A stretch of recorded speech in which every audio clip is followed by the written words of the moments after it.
कहानी अब तक। राधिका का पति अपने कमरे का ताला लगाकर नहीं जाता है।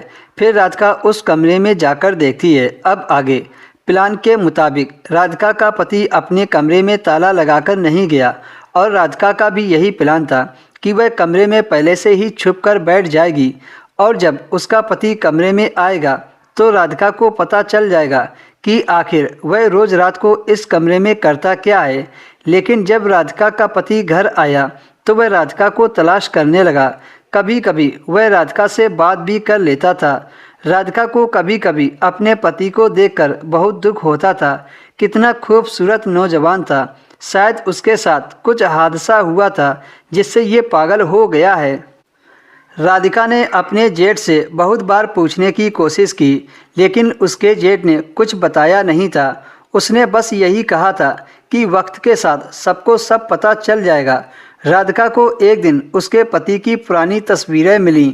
वो शक्ल से बहुत गुस्से वाला और जिद्दी लगता था। ऐसा लगता था कि जैसे पूरे घर परिवार में सबसे खूबसूरत नौजवान था। फिर ऐसे हाल में कैसे पहुंच गया? कहीं इसको किसी की बद्दुआ तो नहीं लग गई? राधिका के मन में ऐसे उल्टे सीधे सवाल आते रहते थे। आज तो राधिका को सारा सच पता चल ही जाना था। राधिका का पति फिर से राधिका के लिए कोई चीज़ लेकर आया था। वो राधिका के कमरे में गया। उसे पता चल गया कि वह कमरे में नहीं है तो उसने वह चीज़ वहीं पर रख दी। फिर बाद में राधिका का पति इसी कमरे में आ गया जिस कमरे में राधिका पहले से ही छुपी थी। कमरे में आते ही उसने दरवाजे को अंदर से लॉक कर दिया और कुर्सी पर अपना सिर पकड़कर बैठ गया। राधिका पर्दे के पीछे से सब देख रही थी। उसे जरा भी एहसास नहीं था कि राधिका कमरे में है। वो सिर को ऐसे पकड़कर बैठा था जैसे कोई बड़ा आदमी कुछ सोच रहा हो। उसके चेहरे पर से अचानक से पागल वाले जज्बात गायब हो गए थे। राधिका को मामला कुछ गड़बड़ लग रहा था। कोई ना कोई बात थी जो नॉर्मल नहीं थी।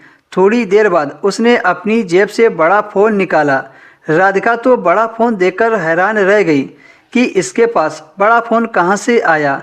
फ़ोन बिल्कुल ठीक ठाक था, कहीं से भी टूटा हुआ नहीं लग रहा था, जबकि कमरे की सारी चीज़ें टूटी हुई थी। वो फ़ोन पर बात करने लगा। राधिका तो देखकर हैरान रह गई। वह तो एक समझदार आदमी की तरह बात कर रहा था और कह रहा था कि देखें, मैंने आपसे पहले ही डील की थी। आप ये सारे पैसे कारोबार में लगा दीजिए। जो मेरी किस्मत में होगा वो मुझे मिल जाएगा।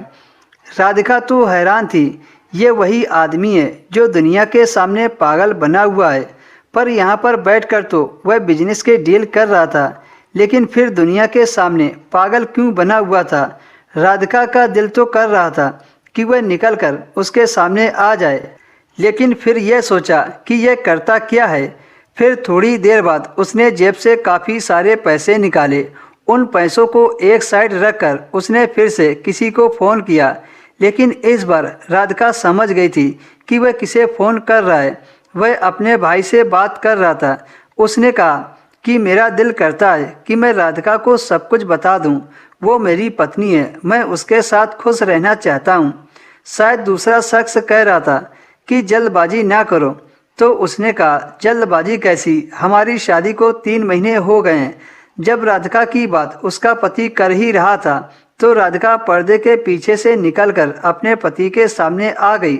राधिका को देखकर वह सन्न रह गया। राधिका ने कहा, यह सब क्या है? क्यों दुनिया के सामने पागल बने हुए हो? फिर उसके पति ने जो सारी सच्चाई उसे बताई, उसे सुनकर राधिका के होश उड़ गए।